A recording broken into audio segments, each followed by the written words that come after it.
Industrial evolution examines the process of evolution in industry and the stage which it has so far reached. And now, let us consider the process of industrial evolution. We shall find it to be exactly the same thing, reproducing the changes in another field of activity. You may picture two gigantic waves sweeping over the ocean. In some places, the waves are far apart, and in other places they are closer together. For a time they may mingle, and perhaps their bases always mingle. It would be easy for a critic to point out how political affairs play a leading part in industrial evolution, and vice versa. It would be easy to argue that property rules the public state, or again, that the main function of the political state is to protect property. As I have said, man has to fight his enemies, and he has to seek food, and often he has to do the two things at the same time. But nevertheless, broadly speaking, we observe two great waves sweeping over human society, and most of the time these waves are clearly separated and easily distinguished. Industry in a savage tribe is, like government, simple and uniform. All the members of the tribe get their living in the same way. One may be a little more expert as a fisherman, another as a gatherer of coconuts. But the fisherman gathers coconuts and the coconut gatherer fishes. In the days of primitive communism, there is little economic strife and little change. But as slavery comes in and the private property system, there begins industrial war. The members of the tribe trade with one another and argue over prices, and gradually some get the better of others. They accumulate slaves and goods, and later on they appropriate the land to their private use. Of course, the men who do this are often the rulers of the tribe, and so politics and industry are mixed. But even assuming that the state never interfered, assuming that the government allowed business affairs to work themselves out in their own way, the tendency of competition is always to end in monopoly. The big fish eat the little fish. The strong gain advantage over the weak, the rich grow richer, and the poor grow relatively poorer. As the amount of trading increases and men specialize in the arts of bargaining, we see again and again how money concentrates in the hands of a few. It does this even when the political state tries to prevent it, as for example when the princes and dukes of the Middle Ages would torture the Jewish moneylenders and take away their treasure. But the Jews never failed to grow rich again. It is when political evolution has completed itself and a republic has been set up that a free field is given to economic forces to work themselves out to their logical end. We have seen this in the United States, where we all started pretty much on the same economic level, and where political tyranny has had little hold. Our civilization is a civilization of the trader, the businessman as we call him, and we see how big business absorbs little business and grows constantly larger and more powerful. We are familiar with what we call graft, the use by businessmen of the powers of government to get trade advantage for themselves. And we have a school of old-time thinkers, calling themselves Jeffersonian Democrats, who insist that if only there had never been any government favors, economic equality and democracy would have endured forever in our country. But it is my opinion that government has done far more to prevent monopoly and special privilege in business than to favor it. And nevertheless, monopoly has grown. In other words, the tendency toward concentration in business, the absorption of small business by the big business, is an irresistible natural process, which neither can be nor should be hindered. The condition of competition, whether in politics or in industry, is never a permanent one, and can never be made permanent. It is a struggle which automatically brings itself to an end. Large-scale production and distribution is more economical than small-scale, and big business has irresistible advantages of credit and permanence over little business. As we shall presently show, the blind and indiscriminate production of goods under the competitive system leads to the glutting of markets and to industrial crises. At such times, the weaker concerns are weeded out and the strong ones take their trade. And as a result, we have the modern great corporation, the most powerful machine of production yet devised by man, and which corresponds in every aspect to the monarchy in political society. We are accustomed to speak of our captains of industry, our coal kings and beef barons and lords of steel, and we think we are using metaphors, but the universality of these metaphors points to a fundamental truth in them. As a matter of fact, our modern captain of industry fills in the economic world exactly the same functions as were filled in the ancient days by the head of the feudal state. He has won his power in a similar struggle, and he holds it by similar methods. He rules over an organization of human beings, arranged, economically speaking, in grades and classes, with their authorities and privileges and duties precisely determined as under the ancient regime. And just as King Louis said, "I am the state," so Mr. Armour considers that he is Armour and Company, and Mr. Morgan considers that he is the House of Morgan, and that the business exists for him and is controlled by him under divine authority. If I am correct in my analysis of the situation, this process of industrial evolution is destined to complete itself, as in the case of the political state. The subject populations of industry are becoming more and more discontented with their servitude, more and more resentful of that authority which compels them to labor while others reap the benefit. They are organizing themselves and preparing for a social transformation which will parallel in every detail the revolution by which our ancestors overthrew the authority of King George III over the American colonies, and made inhabitants of those colonies no longer subjects of a king, but free and equal citizens of a republic. I expect to see a change throughout the world which will take the great instruments of production which we call corporations and trusts out of the hands of their present private owners, and make them the property either of the entire community or of those who do the work in them. This change is the social revolution, and when it has completed itself, we shall have in that society an industrial republic, a form of business management which constitutes economic democracy.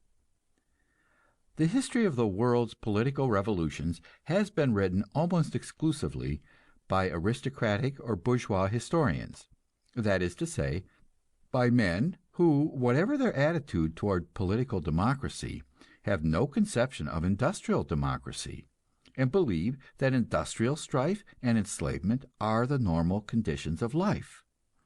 If, however, you will read Kropotkin's Great French Revolution, you will be interested to discover how important a part was played in this revolution by economic forces.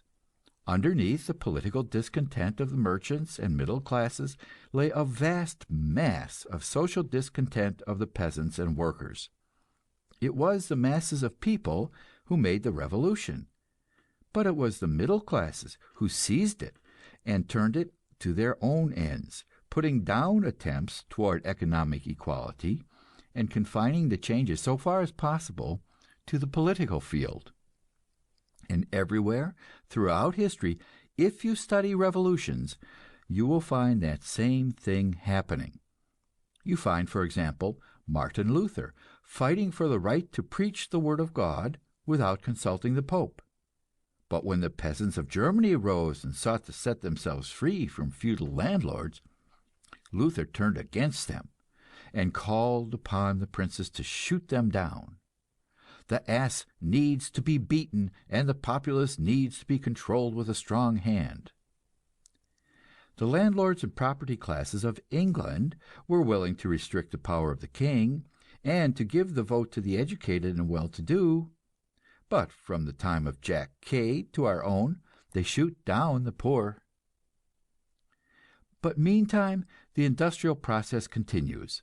The modern factory system brings the workers together in larger and larger groups, and teaches them the lesson of class consciousness. So the time of the workers draws near. The first attempt in modern times to accomplish the social revolution and set up industrial democracy was in the Paris Commune. When the French Empire collapsed after the war with Germany in 1871, the workers of Paris seized control. They were massacred, some 50,000 of them, and the propertied classes of France established the present bourgeois republic, which has now become the bulwark of reaction throughout the continent of Europe. Next came the Russian Revolution of 1905, and this was an interesting illustration of the relation between the two waves of social progress. Russia was a backward country industrially, and according to theory, not at all prepared for the social revolution. But nowadays, the thoughts of men circulate all over the world, and the exiles from Russia had absorbed Marxian ideas and were not prepared to accept a purely political freedom. So in 1905, after the Japanese War, when the people rose and forced the Tsar to grant a parliament, the extremists made an effort to accomplish the social revolution at the same time. The peasants began to demand the land, and the workers the factories, whereupon the capitalists and middle classes, who wanted a parliament but did not want socialism, went over to the side of reaction, and both the political and social revolutions were crushed. But then came the Great War, for which Russia, with her incompetent government and her undeveloped industry, was unprepared. The strain of it broke her down long before the other allies, and in the universal suffering and ruin, the Russian people were again forced to rise. The political revolution was accomplished. The Tsar was imprisoned, and the Duma reigned supreme. Middle-class liberalism throughout the world gave its blessings to this revolution, and hastened to welcome a new political democracy to the society of nations. But then occurred what to orthodox democratic opinion had been the most terrifying spectacle in human history. The Russian people had been driven too far towards starvation and despair. The masses had been too embittered, and they rose again, overthrowing not only their Tsar and their Grand Dukes, but their capitalists and landowners. For the first time in history, the social revolution established itself, and the workers were in control of a great state. Ever since then, we have seen exactly what we saw in Europe from 1789 onward, when the first political republic was established, and all the monarchies and empires of the world banded themselves together to stamp it out. We have witnessed a campaign of war, blockade, intrigue, and propaganda against the Soviet government of Russia, all pretending to be carried on in the name of the Russian people, and for the purpose of saving them from suffering, but all obviously based upon one consideration and one alone: the fear that an effort at industrial self-government might possibly prove to be a success. Whether or not the Soviets will prove permanent, no one can say, but this much is certain: just as the French Revolution sent a thrill around the world, and planted in the hearts of the common people the wonderful dream of freedom from kings and ruling classes, just so the Russian Revolution has brought to the working masses the dream of freedom from masters and landlords. Everywhere in capitalist society this ferment is working, and in one country after another we see the first pangs of new birth. Also we see capitalists and landlords who once found democracy free speech and equality before the law useful formulas to break down the power of kings and aristocrats, now repudiating their old-time beliefs and going back to the frankest reaction. We see in our own land of the free the government refusing to reprint the Declaration of Independence during the war, and arresting men for quoting from it and circulating it. We even see the Department of Justice refusing to allow people to reprint the Sermon on the Mount. End of chapter 53. Chapter 54. The Class Struggle discusses history as a battleground between ruling and subject classes and the method and outcome of this struggle. There is a theory of social development, sometimes called the materialistic interpretation of history, and sometimes the economic interpretation of history. It is one of the contributions to our thought which we owe to Karl Marx, and like all the rest of Marxian theory, it is a subject of embittered controversy, not merely between socialists and orthodox economists, but between various schools of revolutionary doctrine. For my part, I have never been a great hand for doctrine, whether ancient or modern. I am not much more concerned with what Marx taught than I am with what St. Paul taught or what Martin Luther taught.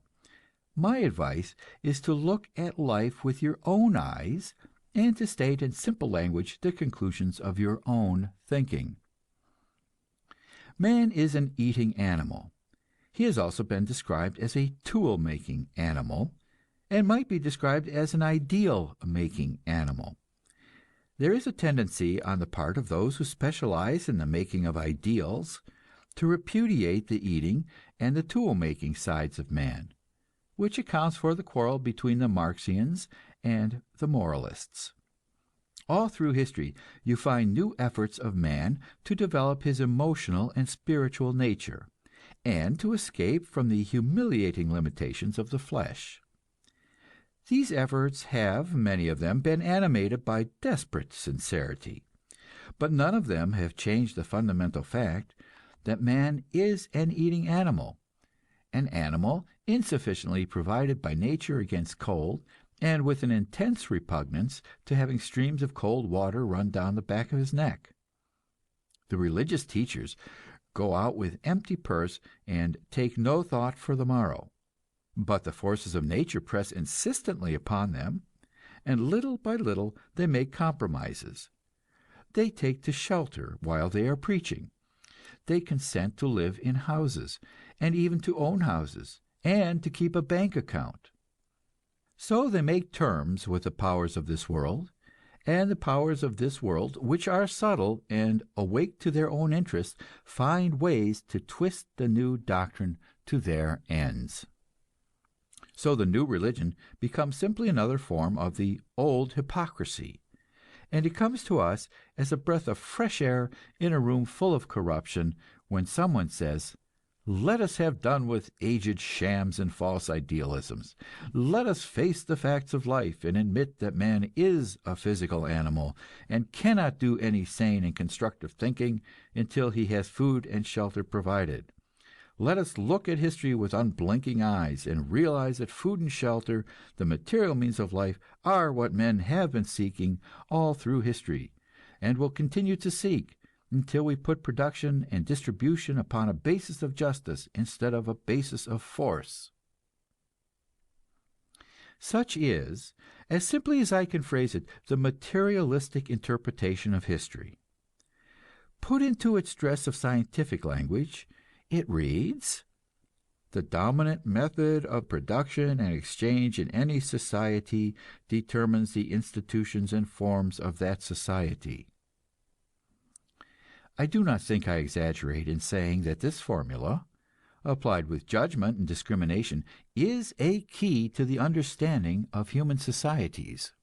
Wherever man has moved into the stage of slavery and private property, there has been some group which has held power and sought to maintain and increase it.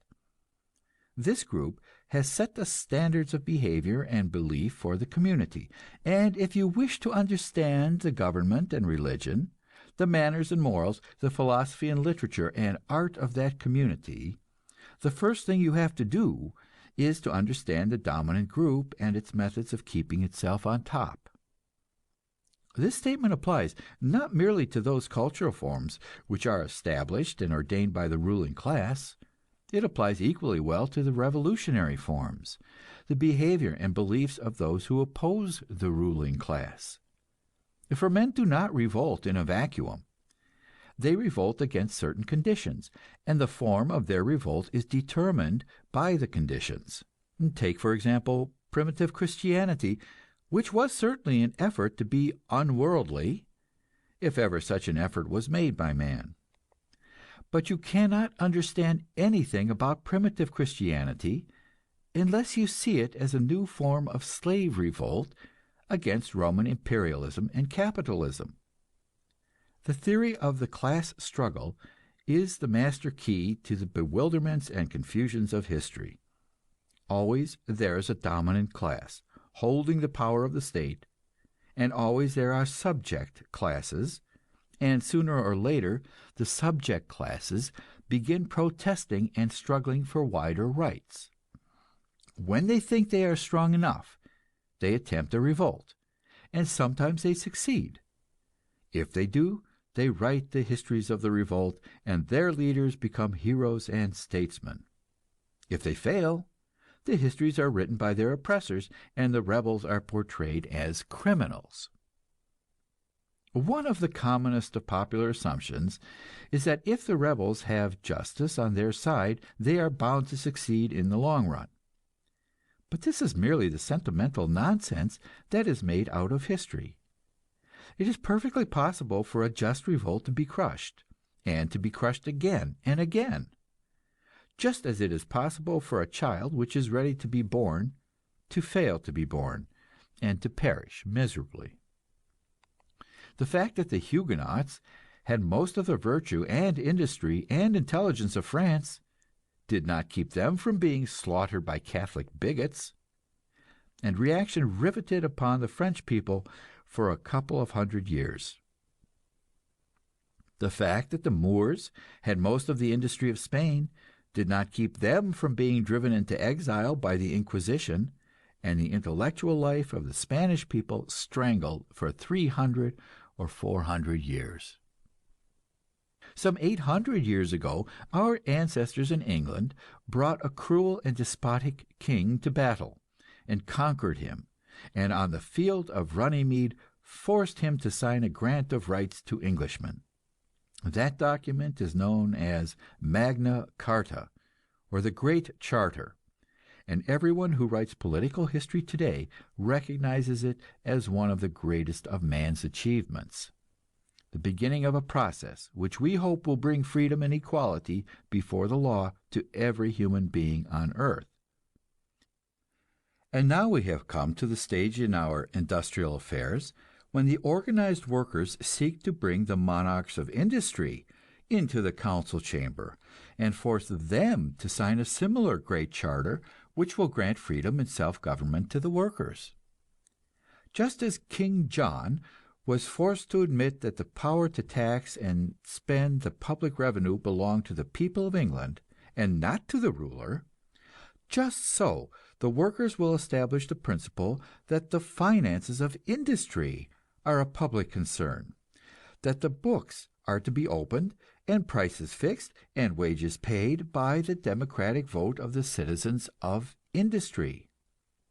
If that change is accomplished, the historian of the future will recognize it as another momentous step in progress, and he will heed the protests of the lords of industry that they are being deprived of their freedom to do business and of their sacred legal rights to their profits, as little as he heeded the protests of King John against the treason and usurpation and infringement of divine right by the rebellious barons. End of chapter 54. Chapter 55. The capitalist system shows how wealth is produced in modern society and the effect of this system upon the minds of the workers. In the beginning, man got his living by hunting and fishing. Then he took to keeping flocks and herds, and later, by slow stages, he settled down to agriculture. With the introduction of slavery and the ownership of the land by ruling classes, there came to be a subject class of workers who toiled on the land from dawn to dark, year in and year out, and got, if they were fortunate, an existence for themselves and their families. Whether these workers were called slaves or serfs or peasants, whether their product was taken from them in the form of taxes by the king or of rent by the landlord, made no difference. The workers were bound to the soil, like the beasts with which they lived in intimate contact. They were drafted into armies and made to fight for their lords and masters. They suffered pestilence and famine, fire and slaughter, but with infinite patience they would rebuild their huts and dig and plant again, whether for the old master or for a new one. In the early days these workers made their own crude tools and weapons, but very early there must have been some who specialized in such arts, and with the growth of towns and communications came a new kind of labor based upon a new system. Some enterprising man would buy slaves or hire labor and obtain a supply of raw material and manufacture goods to be bartered or sold. He would pay his workers enough to draw them from the land, and would sell the product for what he could get, and the difference would be his profit. That was capitalism.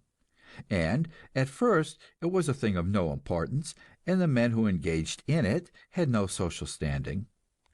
But princes and lords needed weapons and supplies for their armies, and the men who could furnish these things became more and more necessary, and the states which encouraged them were the ones which rose to power.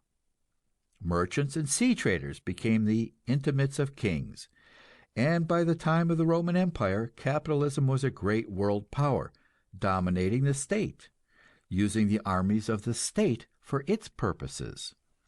It went down with the rest of Roman civilization, but in the Middle Ages it began once more to revive, and by the end of the 18th century, the merchants and moneylenders of France, with their retainers, the lawyers and journalists, were powerful enough to take control of society. Then, in the beginning of the 19th century, came the invention of machinery and of the power process. Capitalism began to grow like a young giant among pygmies.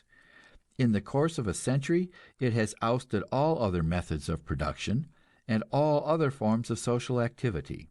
100 years ago, the British House of Commons was a parliament of landlords. Today, it is a merchants and manufacturers association. Out of the 707 members of the British House of Commons, 361 are members of the Federation of British Industries, the labor-smashing organization of British big business.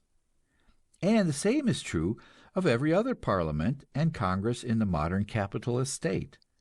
Practically all the wealth of the world today is produced by the capitalist method and distributed under capitalist supervision, and therefore capitalist ideas prevail in our society, to the practical exclusion of all other ideas. I have shown in The Prophets of Religion how these ideas dominate the modern church, and in The Brass Check how they dominate the modern press.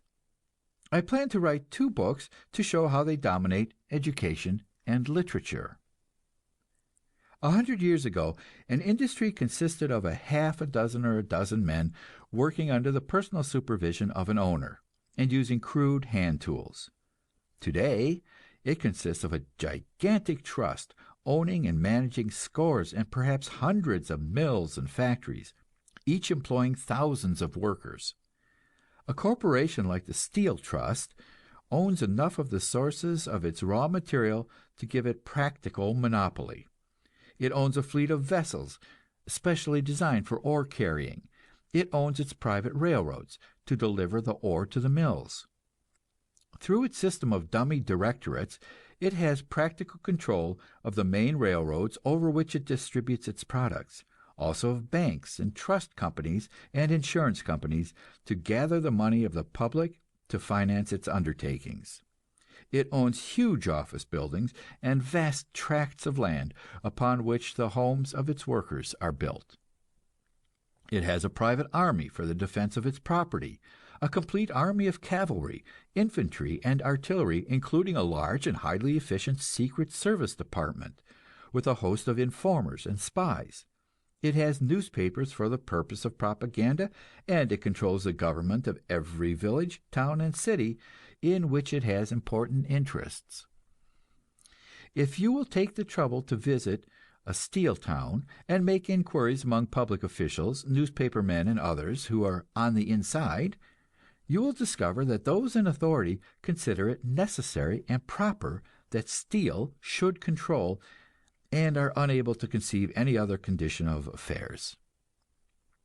If you go to other parts of the country, where other great industries are located, you will find it taken for granted that copper should control, or lumber, or coal, or oil, or whatever it may be. Under the system of large-scale capitalism, labor is a commodity, bought and sold in the market like any other commodity. Some years ago, Congress was requested to pass a law contradicting this fundamental fact of world capitalism. Congress passed a law, very carefully worded so that no one could be sure what it meant, and a few years later the Supreme Court nullified the law. But all through this political and legal controversy, the status of labor remained exactly the same. There was a labor market, consisting of those members of the community who, in the formula of Marx, had nothing but their labor power to sell. These competed for recognition at the factory gates, and highly skilled foremen selected those who offered the largest quantity of labor power for the stated wage. So entirely impersonal is this process that there are great industries in America in which 90% of the common labor force is hired and fired all over again in the course of a year. These men are put to work in gangs, under a system which enables one picked man to set the pace and compel all the others to keep up with him, under penalty of being discharged. This process is known as speeding up, and its purpose is to obtain from each worker the greatest quantity of energy in exchange for his daily wage. In the steel industry, men work 12 hours a day for 6 days in the week, and then finish with a 24-hour day. If they do not work so long in other industries, it is because experience has proven that the greatest quantity of energy can be obtained from them in a shorter time. There are very few men who can stand this pace for long. Those who are not crippled or killed in accidents are broken down at 40, and all the great corporations recognize this fact. Their foremen pick out the younger men, and practically all concerns have an age rule and never hire men above 40 or 45. I shall not in this book go into details concerning the fate of the worker under the profit system. I have written 2 novels, The Jungle and King Coal, in which the facts are portrayed in detail, and it seems the part of common sense to refer the reader to these textbooks. It will suffice here to set forth the main outlines of the situation. In every capitalist country of the world, the masses of the people are herded into industries in whose profits they have no share, and in whose welfare they have no interest. They do not know the people for whom they work, they have no human relationship, either with their work or with their employers. They see the surplus of their product drawn off to maintain a class of idlers, whose activities they know only through the scandals of the divorce courts and the luxury love of the moving picture screen. They compete with one another for jobs and bid down one another's wages. And if they attempt to organize and end this competition, their efforts are broken up by newspaper propaganda and policemen's clubs. At the same time, they know that monopoly, open or secret, prevails in the fixing of prices, and so they find the struggle to get ahead a losing one. In America, it used to be possible for the young and energetic to go west, but now the wave of capitalism has reached the Pacific coast and been thrown back, and there is no more frontier. The man who works on the land has been through all the ages a solitary man. He is better friends with his horse and his cow than with his fellow humans. He is brutalized by incessant toil. He lives amid dirt and the filth of animals. He is, in the words of Edwin Markham, a thing that grieves not and that never hopes, stunted and stunned, a brother to the ox. He is a victim of natural forces which he does not understand, and inevitably, therefore, he is superstitious. Being alone, he is helpless against his masters, and only utter desperation drives him to revolt. But consider the capitalist system. How different the conditions of its workers! Here they are gathered into city slums, and their wits are sharpened by continual contact with their fellows. The printing press makes cheap the spread of information, and the soapbox makes it even cheaper. Any man with a grievance can shout aloud and be sure of an audience to listen, and he can get a great deal said before the company watchman or the policeman can throttle him. Moreover, the modern worker is not struggling with drought and tempest and hail. He does not see his labors wiped out by a volcanic eruption or lightning stroke. He is dealing with machinery, something that he himself has made and that he fully understands. If a machine gets out of order, he does not fall down upon his knees and pray to God to fix it. All the training of his life teaches him the relationship of cause and effect, the adjustment of means to ends. So the modern worker, as a necessary consequence of his daily work, is practical, skeptical, and unsentimental in his psychology. And what is more, he is making all the rest of society of the same temperament. He is building roads out into the country, and building machines to roll over them. He is running telephone lines and sending newspapers and magazines and moving picture shows to the peasant and the farmer. So the young peasants and farmers hunger for the city, and they learn to fix machinery instead of praying to God. Such is the psychology of the modern working class, and the supreme achievement of their sharpened wits is an understanding of the capitalist process. As a matter of fact, they did not make this discovery for themselves. It was made for them by middle-class men, lawyers and teachers and writers, Fourier, Owen, Marx, Lassalle. The modern doctrine is called by various names: socialism, communism, anarchism, Bolshevism, syndicalism, collectivism. Later on, I shall define these various terms and point out the distinctions between them. For the moment, I emphasize the factor they all have in common, which is fundamental. They wish to break the power of class ownership and control of the instruments and means of production. They wish to replace private capitalism by some system under which the instruments and means of production are collectively owned and operated. And they look to the non-owning class, the proletarian, as the mode of power by which this change is to be compelled. I shall in future refer to this as the social revolutionary doctrine, taking pains to explain that the word revolutionary is to be divested of its popular meaning of physical violence. It is perfectly conceivable that the change may be brought about peaceably, and I shall try to show before long that in modern capitalist states the decision as to whether it is brought about peaceably or by violence rests with the present masters of industry.